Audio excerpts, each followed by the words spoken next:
They took away not only Morris and Jacob, but they took away their family's joy. They took away more than just joy from us. They took away two people, that were loved. Tonight, the family of two Métis hunters murdered in Alberta react to the sentence of their killer. Nunavut has the fewest in population, and because of our smaller population, we tend to get funding that is not meeting our needs. A deep dive into Iqaluit's share of the federal budget. I added popcorn, apples, and the both different squashes that they had, and blueberries. And For the Birds, a traditional approach to feeding.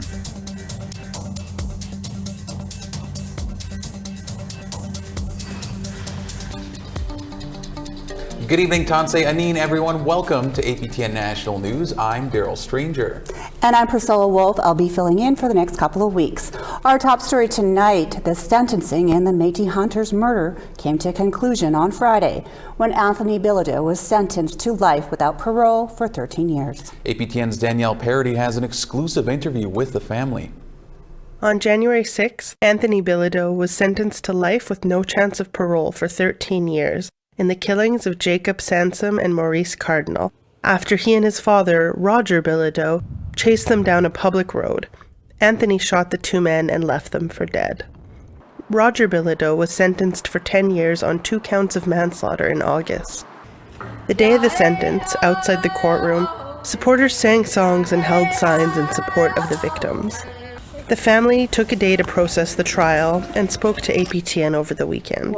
The family says while the legal system worked the way it was designed, there would never be a way to restore what was taken from them. They took away not only Morris and Jacob, but they took away their family's joy.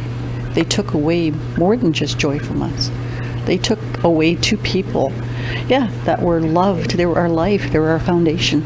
They were our everything. For us, it'll never be justice. There'll never be enough. There'll never be anything that can bring those boys back. And the only justice for us would have been that Roger stayed home that night and none of this would have happened. And that would have been the best thing for any of us. For them, for us, everybody. Everybody should have their husband's home. Everybody should have their father's home. Everybody should have their son's home. The life sentence was a relief for the family, who had feared an acquittal. We have a wall up. As an Indigenous person, you go into a situation knowing that you're already at a handicap in any kind of fight or any kind of situation, especially with the justice system. And so when we first started this trial, when this all began, we came in with our guard up, our walls up. We're expecting no justice at all. We were expecting an acquittal or a manslaughter or, self-defense, that kind of thing. So you've already got all of these emotions and feelings because we've lived with racism our entire lives. It's angering to hear his wife say, "Oh, the best day of my life was our wedding day." So was mine. So was mine. I don't care. My husband didn't take anybody's life. My husband would never have taken somebody's life so callously and carelessly and without care. They just don't care. The family is grateful for all of the support from friends and family, as well as the Métis Nation of Alberta. They told APTN that the verdict and sentence restored the names of their innocent loved ones. They have pledged to keep up the fight for justice. I make this promise. They do apply for parole. I'm going to go in there. I'm going to just create some holy rain on them and be like the frickin' Holy Ghost. You'll see. I'm going to come down on them. Danielle Parody, APTN National News, Edmonton. Police unions from across Canada continue to call for changes to the criminal justice system. This in the wake of the shooting death of an Ontario provincial police officer last month. But one criminologist says police criticisms and suggestions for improving the system are not evidence-based. APTN's Fraser Needham has more.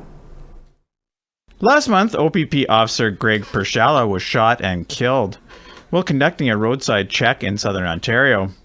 Randall McKenzie of the Mississaugas of the Credit First Nation is one of 2 people charged with first-degree murder in his death. 4 police unions say officer safety is at an unprecedented risk. In the past 4 months, we've had 5 officers killed, which I call unprecedented over my 27 years, having, different incidents where officers have been pretty much ambushed and murdered. That doesn't happen. Yes, have we had 5 officers killed at one time? That's happened, but not, a series of events and incidents that have led to this. However, University of Ottawa criminologist Justin Piche says data shows policing deaths compared to population numbers have been on the decline since the 1960s. And he says the way police have chosen to wade into the issue has been disturbing. Who are using the opportunity as police officers, who are supposed to be politically neutral and stick to enforcing the law, not making them, to hear them call for more imprisonment, which vast reams of criminological research has shown to be the most costly and least effective way of enhancing safety in our communities, I think is deeply troubling. McKenzie was out on bail while facing charges of assault and weapons-related offenses, so police are saying Canada's bail system is in need of tightening. We need to look at bail conditions, how we treat bail violations on the go forward. I think we need to really take a look. Some people are saying it's broken. I'm just saying it's not working. It's not working for what we needed to do. Because if police officers aren't safe, that leaves the community at risk as well. But again, Piche says the facts don't bear this out. In Ontario right now, we know thanks to a coroner's inquest into deaths at the Lindsay Super Jail this past summer, that the people who are awaiting trial behind bars are over 75% of the people who are there, with 25% of people serving sentences of 2 years minus a day. That doesn't strike me as evidence of a bail system that's lenient. The police unions say they plan to do a thorough review of Canada's justice system in the coming months in hopes of making suggestions that will make both officers and the public safer. Fraser Needham, APTN National News, Ottawa. Today in Digby Provincial Court, charges against 3 Mi'kmaq fishermen were dismissed. It's a win for the Mi'kmaq treaty fishery. Angel Moore explains.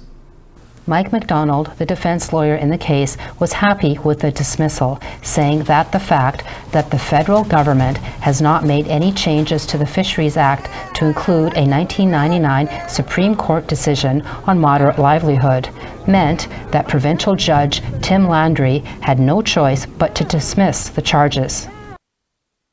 So basically, he dismissed the case because my clients did not break any laws. There's no laws for them to break. There's no laws that deal specifically with livelihood fishing. So you cannot be charged for something that if there's no law there in place in the first place. So the case has been ongoing for 4 years. Logan Pierre Howe, James Wallace Nevin, and Leon Knockwood of the Sabaganagati First Nation were harvesting lobster under their band's moderate livelihood fishery when they were charged for violating the Fisheries Act. Judge Landry said in court that the Crown did not prove that fishing for ceremonial purposes is the only authorized use of the fishery. McDonald says it is still a win for the Mi'kmaq. You cannot charge someone for fishing livelihood fishing because there's nothing there. There's no guidance for DFO, and that falls on Parliament. So everything that they did was outside the law. Everything that DFO did was outside the law. It was an infringement of our First Nations rights, our rights to a moderate livelihood. McDonald is bringing action against the Department of Fisheries and the federal government, including negligence, racial profiling, and infringement of treaty rights. Angel Moore, APTN National News, Chibuktuk, known as Halifax. Well, we want to hear what you think about the dismissal of the charges and any other thoughts you may have on this story or others. Here's how to continue the conversation. You can send your emails to news@aptn.ca, or you can leave a comment on aptnnews.ca. You can also find us on Facebook, Twitter, Instagram, YouTube, and TikTok. Follow APTN News to join the conversation and see our latest stories. Now to Saskatchewan, where last year the official number of those who died from drug overdoses has surpassed 400. That's more than one person per day, every day. And the trend has now continued for 2 years in a row. CTV reporter Brady Lang has more on efforts to address the problem and stop the constant loss of life. 2022 was another record-breaking year of overdose deaths in Saskatchewan. It's devastating news to those in the harm reduction industry. And it's really difficult because it's not shocking. There's no one surprised that we had more deaths this year and that we continue to see more deaths because nothing different has been done. According to the Saskatchewan Coroner's Service, 421 people died from overdose. That's up from 410 in 2021. One drug, the most common among accidental deaths. At this point, everything we're testing is coming back positive for fentanyl. Over a 5-year span, overdose deaths have doubled in Saskatchewan. In 2022, Regina had the most deaths with 85 confirmed. Saskatoon had 45. About 1/3 of the total confirmed deaths occurred in smaller centres, including Swift Current. There, RCMP say 2 people died in a 3-night span just before the new year, both from fentanyl. These may be your neighbors, these may be your coworkers, your loved ones. It definitely is taxing on our officers. The province calls the numbers concerning. It says $470 million will go to addictions and mental health services next budget cycle. Meanwhile, the chief coroner says there are silver linings. I think the positive thing out of the statistics is that the amount of increase is decreasing quite substantially. So rather than seeing 100 or 150 cases increase every year, we're only up about 15 cases over last year. That's not enough for Damong. You know, I think any increase is concerning, whether it's 1 person or 5 people or 20 people. If those numbers aren't going down, it means that we are failing our community. Prairie Harm and Regina's Friendship Centre say it will be applying for funding this upcoming budget cycle. Additionally, Damong says it is working towards a detailed report for public health on the impacts the unfunded safe consumption site has made on the community in Saskatoon, more specifically in Pleasant Hill. Brady Lang, CTV News, Yorkton. All right, we need to take a break and step aside. Still to come, we'll head out to Nunavut and find out how the consensus system works in Nunavut politics.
Welcome back to APTN National News. Nunavut's legislature works on the consensus system. That means no political parties in the Territorial Assembly. Federally, Nunavummiut elect party members. Our Ken Driscoll checked in with Nunavut for MP Lori Idlout and found out how that consensus model is being used by her and Nunavut Senator. This from Iqaluit. Federally, Nunavut has two representatives, Senator Dennis Patterson and NDP MP Lori Idlout. Up until recently, Patterson was a Conservative senator. He left the Conservative caucus during the convoy protests in Ottawa, disappointed at Conservative support for the protesters. So now that he's independent, he reached out to Idlout. Together, they made recommendations for the federal Liberals that they both agree with. Every Liberal cabinet minister has received a mandate letter, spelling out their priorities. Idlout and Patterson took those letters and tried to find the parts that could apply to Nunavut. Idlout explains. We basically represent different parties. Generally, I guess, I was okay with just making the focus on how to help keep the Liberals accountable to the promises that they made and the mandate letters that were issued to the ministers. One of the big asks from the two, funding for a proposed hydro connection that would see Nunavut's central Kivalliq region tapped into the southern power grid. It seems to make sense that because of the infrastructure that's needed to help get the Kivalliq communities off of diesel to get them on this hydro link. That's the type of investments that were needed. One constant irritant for Nunavut's leaders is when the feds dole out healthcare funding on a per capita basis. Nunavut is Canada's biggest region with the smallest population. Per capita is a non-starter here. Nunavut has the fewest in population, and because of our smaller population, we tend to get funding that is not meeting our needs. We know that there is a huge reliance on medical travel because the health system is just not adequate. Too many Nunavummiut have to leave their home communities for basic healthcare services. Russia's actions in Ukraine has people looking at the northern border again. According to Idlout and Patterson, sovereignty in the Arctic depends on strong communities. Can that military funding be accessed to improve the quality of life in those communities? Nunavummiut don't have the adequate resources to engage in Arctic security the same way that other Arctic countries might be able to. I had one conversation with Premier PJ Akelok once, and he made such a great point that if Nunavummiut are going to be engaged in the protection of the Arctic, they need proper housing. The Liberals have priorities. They spelled them out in the mandate letters. Now Nunavummiut have to see if what they want to see happen can fit inside one of the government's priorities. That's what Idlout and Patterson are up to. And we get to see if anyone listens. Ken Driscoll, APTN National News, Iqaluit. All right, it's time to step aside one final time. After the break, how a Métis artist from Saskatchewan was able to gift her work to a major Hollywood actor.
Welcome back. Time now for our photo of the day.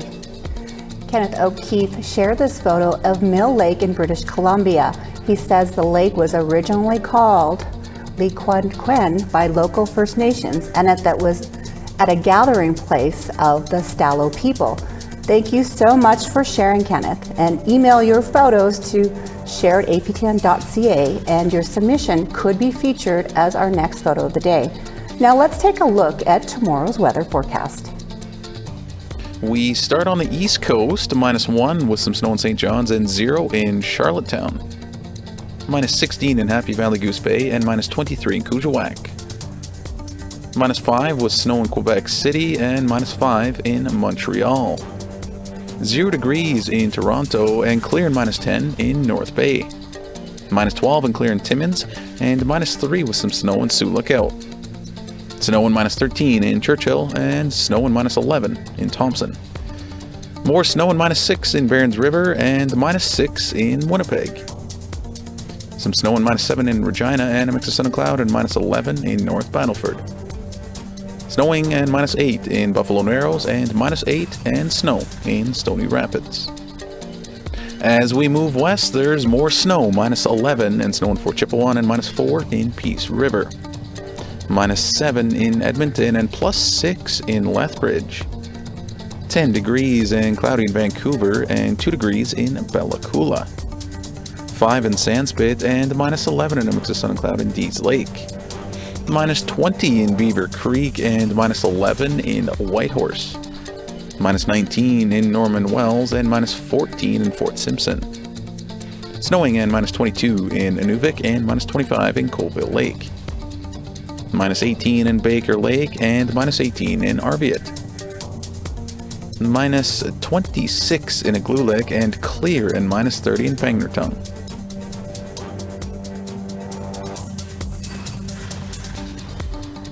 A small group of bird enthusiasts are helping out some of our feathered friends. Annette Francis met the young birders during a workshop at the Kingston Indigenous Languages Nest. Here's that story. Omijin Manikan Makadela Ashigon Gitchy Gitchy Ganashin Gitchy Gitchy Ganashin. Oh, and the shin! It sounds so beautiful. The birds are gonna love that tomorrow. Learning to feed the winter birds is a focus for today's workshop. It's also an opportunity to incorporate learning the Anishinaabe-Moan language. So when you're learning that language in the environment, you get to really feel, the language and kind of like see that impact, and you get to observe all the ways that our ancestors kind of, the way that they describe things, which is really nice. Mandy Wilson is the Connections Coordinator. She provides programming for youth every week. She's hoping her love for birds will inspire others to help feed them. And we're doing this in a way to kind of give back to the birds that spend their entire year, taking seed from place to place and planting all of these amazing plants for us to benefit from, that we get to look at, that we get to harvest, that we get to smell all the pretty flowers. There's a good mix of healthy foods to choose from, and according to Wilson, there's something for everyone. The squash is really, really good for the deer. Birds will love the popcorn, eat the popcorn. Birds also will eat some apples, gives them some extra sugar as well. And then we also try to include things that are full of starch, because birds and animals need a lot of starch throughout the winter. So that's why we've got the pasta here, and then we've got nuts, of course, as a source of protein. Kind of like mix things all together. Ethan Narvey created a garland to hang from the trees. I added popcorn, apples, and both different squashes that they had, and blueberries. Afterwards, they take some of their edible creations out for some taste tests. It's the first time Tristram Pilon has had the opportunity to mix some feed for the birds. I don't know. I liked it, yeah. What'd you like about it? I don't know. I just like helping out. Mission accomplished. Annette Francis, APTN National News, Kingston, Ontario. A Métis artist from Saskatchewan was given a rare opportunity to gift one of her creations to a major Hollywood actor. Beater and designer Christine Tournier Teamcamp was asked by friends to create a special medallion for Jason Momoa.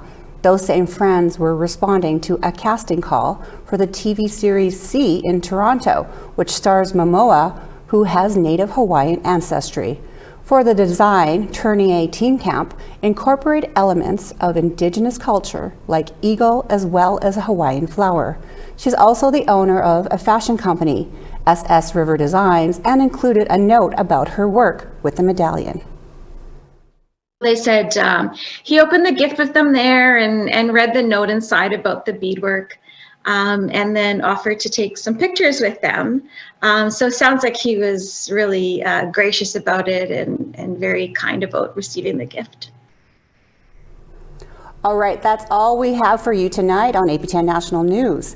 As always, if you missed any of our stories tonight or want more info on any stories, check out our website at aptnnews.ca. And you can look forward to seeing Priscilla over the next couple of weeks as she fills in as host. I'm Daryl Stranger. And I'm Priscilla Wolf. Thank you guys so much for joining us, Miigwech, and have a great night.